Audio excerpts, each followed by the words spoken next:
Here with Concordia head men's soccer coach Jason Weides to preview the 2021 season, coming off an obviously unusual season last year. You're heading into year 14 as head coach. Probably has felt like it's gone by pretty fast, but what did you take away from that kind of unusual season that provides some optimism going into this year?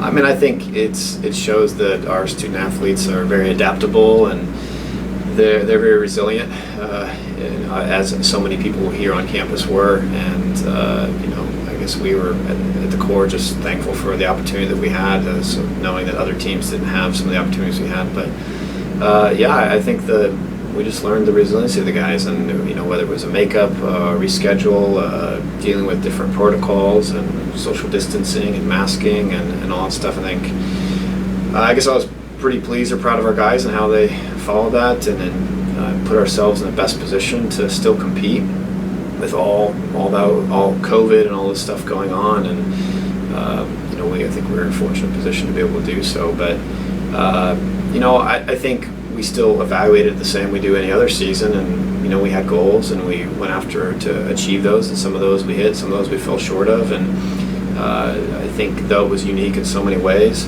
there's some things that they didn't change, right? We still had the same expectations and same drive, and we went about some of the stuff the same way. We just had a lot of different protocols and other steps we had to take to go around it.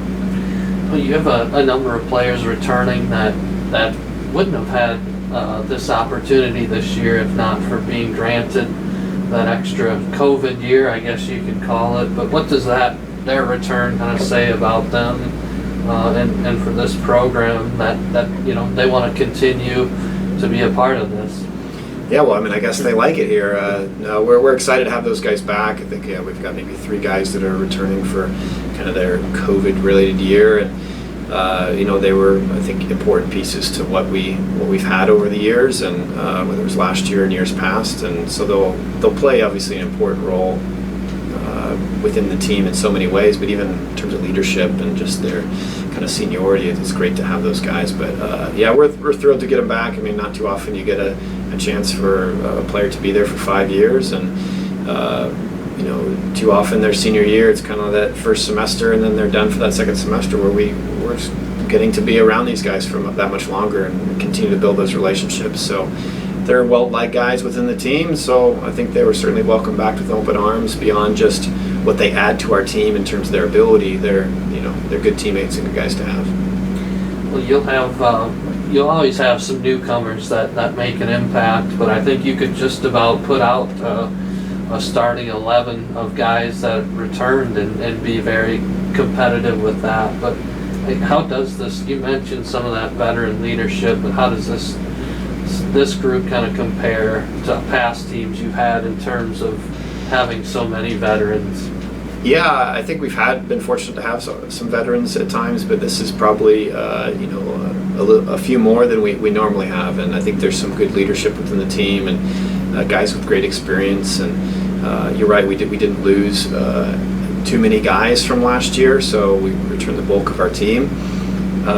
So that's a really nice thing to have to start the season. I think it really helps our preseason too. There's whether it's certain terminology or certain ways we do things or certain set plays, all these things run a little smoother because there's so many guys that have an understanding of how it works and what the culture's like. And I think it'll be easier for us to get exactly where we want in terms of our culture and establishing the right mentality. And because there's so many guys for the new guys to look up to and to learn from, and that can be established really quickly. So I think that's a big advantage for us.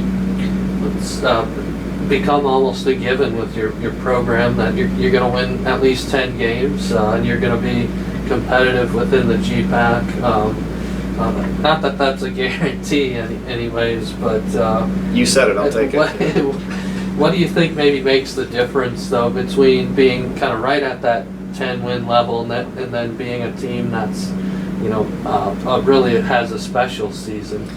Honestly, it's the finest of margins. There's some of those teams that maybe were 10-win seasons but fell short of some of the goals, or maybe they made it to the conference final, but we fell short of it and lost in the conference final, that sort of thing, or we're just a touch out of getting an at-large berth for nationals. It's the finest of margins. It might be it might be a PK shootout. It might be a overtime game. It might be 1 point that separates that in terms of your positioning. It might be one goal.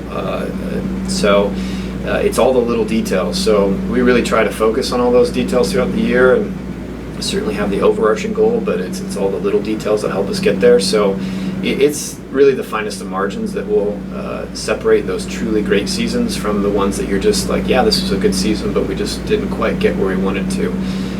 So I'm excited about the opportunity that we have this year to really make it a great season. I believe some years you've had formal captains named, maybe not every year, but are there specific guys you're seeing as natural leaders? And I'm sure it's a number of guys, as we've discussed.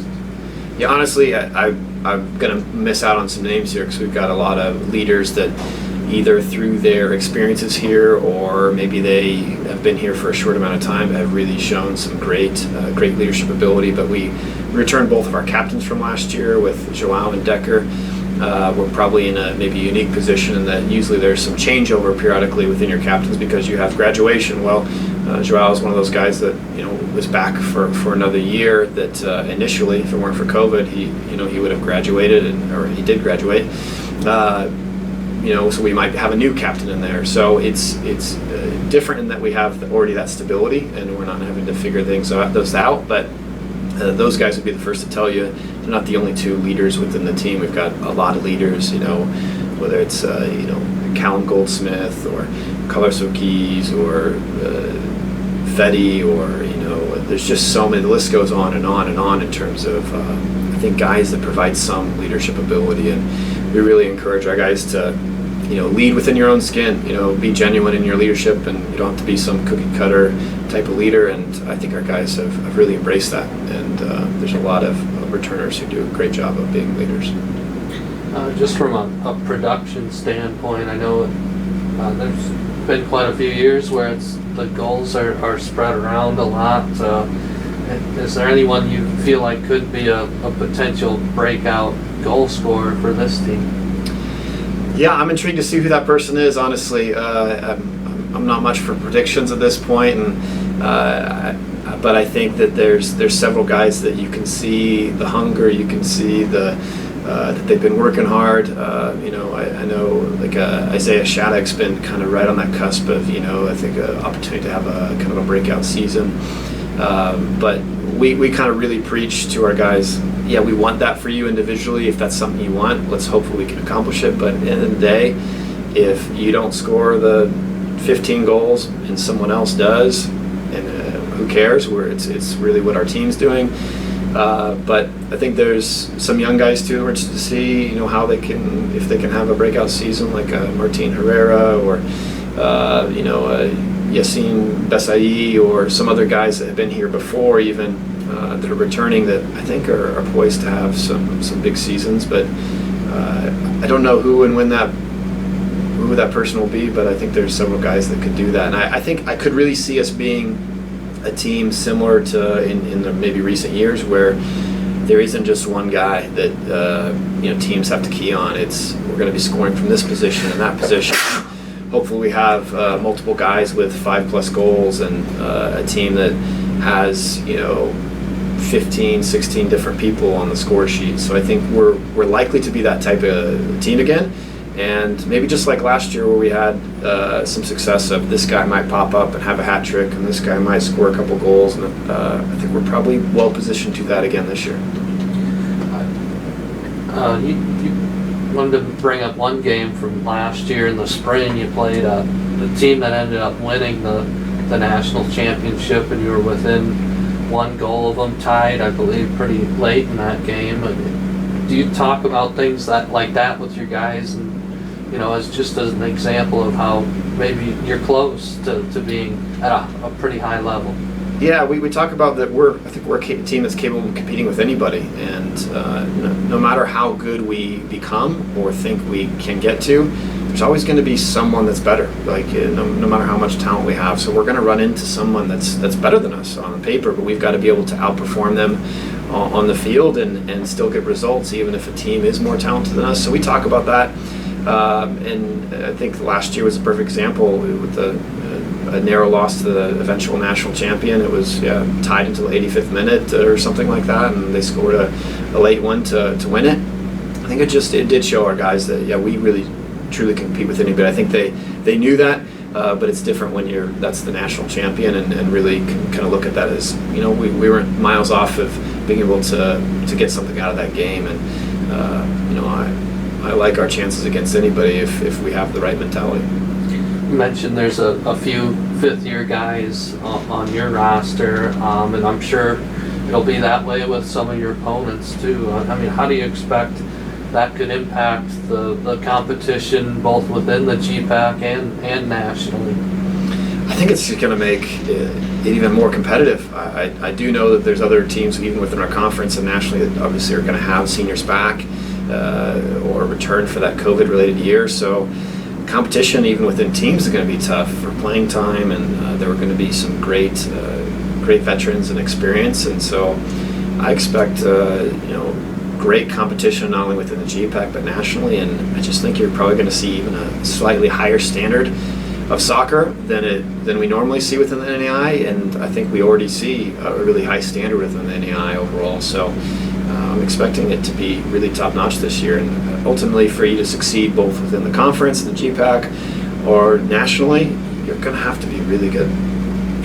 We might have talked a little bit about this a year ago within the GPAC, how it used to, Hastings had such a stranglehold on the top of the conference, and now you're seeing, Concordia win a GPAC tournament not too long ago, and you've got schools like Briarcliff and Morningside that have made a move. What does that say about how the conference has maybe changed a little bit the last few years? I think it's made it really fun.